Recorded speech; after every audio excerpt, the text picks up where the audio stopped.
Hey everybody, Tim Anderson here, aka Renfell, and welcome to my review of Season 2 of The Witcher. If you are looking for a spoiler-free review, you may want to go somewhere else because I'm going to be talking story, plot, all these things in today's review. And if you don't want that to be spoiled, like if you haven't watched the show yet, make sure you go somewhere else. But if you're ready to talk about it and digest because you've already binge watched it like Chris and I have, then welcome. You've come to the right place. Before we get going, don't forget if you are a first time viewer, make sure to subscribe to the channel, hit the bell icon so you get updates for all the future things that I do here on YouTube. And of course, don't forget, check the links below and join our Discord if you'd like to. You can also find out more information about what we're working on with The Weave and the Void, which is the map behind me, over at patreon.com/wandering hermits. You can also support the channel by picking up a subscription there and diving into what I'm working on with Chris, my wife, and my brother. So without further ado, let's jump into The Witcher Season 2, which in my mind, 10 out of 10. Like home run, hit this out of the park. This is easily one of the best shows on television right now, and I'm just like, "Yeah, I can't wait for season 3 now." And I'm torn because I really wanted the Wheel of Time to be good, and it's not what I wanted it to be. Um, and I feel like Wheel of Time is hitting all of those notes just like they should be, which Game of Thrones did the same thing the first few seasons. It hit all the right notes as it came out of the gates. Obviously the finale tore a lot of the fan base in half with Wheel of Time. Who knows what they're going to be doing with The Witcher, but for right now, season 2, let's dive in. The first thing I loved about season 2 was the fact that they got rid of the bouncing around with timelines. So we had a very linear storyline in this season, which was great in terms of just being able to watch the episodes in a very linear fashion and follow a linear story. I love it. I totally would have liked more episodes. I think that 8 episodes was it's short, but they told a very concise story, and I think they pulled it off.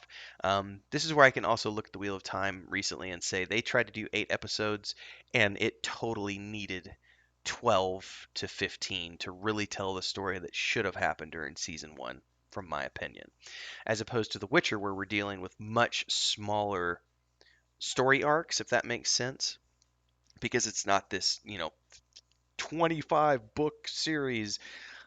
It's made up of short stories, and they're able to adapt those in a much more concise format, which helps a lot from a storytelling perspective.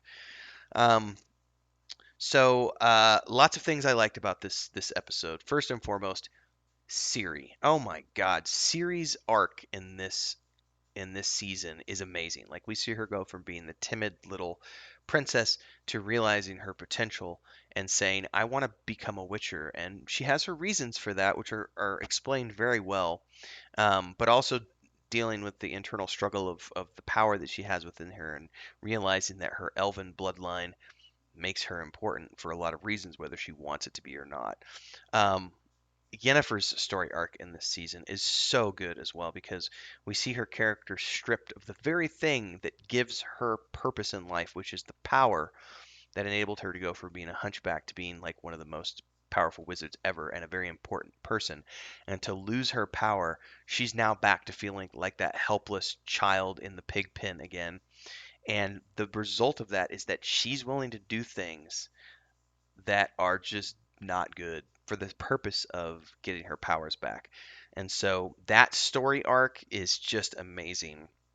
Yasker's back in full form, and I found out that the actor who plays him, whose name I don't remember off the top of my head, and I probably should have wrote it down before we started this, is actually a real life singer songwriter with a family that has a musical background. He's actually in a band who just put out a recent another new album recently. He's one of the two main lead singers, and so his that's him singing. He is a musical badass, which just makes me love the casting decision that they made with him even more because they didn't just bring a pretty face to the table. They brought somebody who could actually breathe lyrics and into that. And so this is actually something that I really think is interesting that they did because obviously the song, Toss a Coin to Your Witcher did so well from season 1 that they just repeated that in this season and said, you know what, we're going to have a single. We're gonna have this hit single for season two, and Burn Butcher Burn. Ah, it's some people say it's not as good as Toss the Coin to Your Witcher. You're full of shit. It's just as good. It's a great song. It's a lot of fun. I love Yasku's character. I'm glad to see him back. He had a little lesser part this season than he did in season one, but he's still there, which I think is really cool. And so I can't wait to see where that goes, where he goes for season three. Probably the most satisfactory part for me. So I'm coming to this. I've never read the books. I've only played video games. The Witcher 3 is one of the best games I've ever played. I've done it through all the way twice, including the expansions. So the way the storyline for season two pans out with them bringing the Wild Hunt into the picture and Ciri's elven bloodline and the ancient blood, the elder blood, and sort of, they kind of explained it a little bit in the sense that, the Wild Hunt guys want, they're after genocide at this point. Like they want to get rid of humans, but they haven't dug into that completely yet, but we are getting a little sampling of that. While at the same time we're dealing with what's going on with the elves and the fact that the baby and that baby getting killed and everything else. Um, so moving the storyline in that direction was amazing because it matches up with what happens in The Witcher 3. Because The Witcher 3, that game is all about Ciri being hunted by the Wild Hunt because of her elder blood and the fact that they want to use her to just get rid of humanity and bring the elves back and rule the universes, rule the spheres. We're also dealing with Nilfgaard, um, and the craziness of the White Flame, who turns out to be none other than Ciri's father, which we kind of already knew you know, that was coming into play. Um, but it was done in a way that I had forgotten about that um, until he showed his face, and I was like, "Oh crap, that's actually her dad." And I had forgotten from The Witcher 3. I was like, "Oh, that's right. The Emperor of Nilfgaard is her dad." Um, and I don't know. I just there's a lot of cool stuff going on, and also we see by the end of the season the fact that now that everyone, because now everyone has found out about Ciri and who she is and her bloodline and her heritage, and so now everyone's hunting her, which ups the stakes for season three and puts us into the territory of the Witcher 3 video game, which is where Ciri's on the run, and Geralt's trying to find her and help her, and she's going to different dimensions and really discovering her power, but also just dealing with the fact that everyone wants to capture her or use her to their advantage for different reasons, political or otherwise. So I'm very interested now to see where they're going to go for season three, because it's very much going to be, for at least the way they left season two, it's very much going to be Geralt and Ciri on the run from everybody, because we see that everyone wants, the mages. It looks like the mages from Aretuza want to kill her because they're terrified that she'll bring about the end of the world. Then we've got um, her dad and the Nilfgaardians, who I think want to try to control her because they see the power in her bloodline. Then we have the Wild Hunt, who are after her because they want to use her bloodline to eradicate humanity. So I'm thinking the Wild Hunt is definitely going to play a bigger part in season three, because they definitely started to play a bigger part as this season went on. When she first teleports them to the other sphere to get rid of the demoness, and the Wild Hunt is coming after them, and it's like, oh shit, like, and they managed to teleport out just in time. Like, there's more and more of that, seeing them in dreams and all this other stuff. So just some great foreshadowing of what's to come.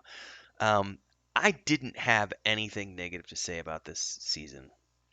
That last episode has got to be one of the best finales of a TV show that I've ever seen, hands down. Like, just the fight scene between Geralt and that dragon creature, where he's getting the crap beat out of him, and then he comes back, right, and he just puts the sword up its mouth and just rips its mouth open, and just, oh my god, and then kicks, shoves it off the edge of the bridge. So much cool stuff happened in the season finale, and just overall the season was very good in terms of just building the characters up even more, and getting them to a place where season three is just gonna. I think season three is gonna blow us out of the water. That would be my prediction because season one was good. Season two was even better. Like season one, I would have. I don't remember what I gave it. I don't know if I reviewed it on my channel, but I would have given it like an 8 out of 10 because I didn't really care for the jumping around in time. It made it very confusing. I've watched season one 3 times now, and I understood it better the second time. Pretty much fully understood it by the third time. But I remember the first time I watched it, excuse me, I was very confused by some of the timeline jumps. And then it starts to come together by the end of it, and you're like, oh, okay, so now they're weaving all of these tales together into the last couple episodes where we get into real time, and it starts to make sense. And I'm so glad that they got rid of that for season two because that linear storyline, yeah, good soup, as they would say. So great, great, great show. Definitely go watch The Witcher season two if you haven't already. Let me know in the comments below what you thought about season two. Don't forget to give the video a like.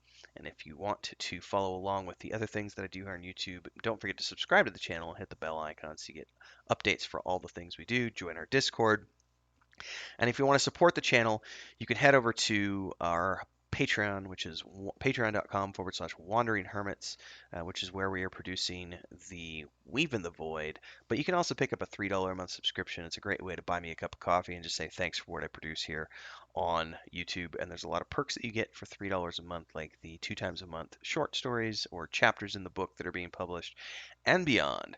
So if I don't see you in Discord or here on YouTube, hopefully I'll see you over on Patreon as well. And until next time, everybody, stay safe, stay healthy, and have fun watching whatever's next on the agenda. And I'll see everybody in the next video. Peace.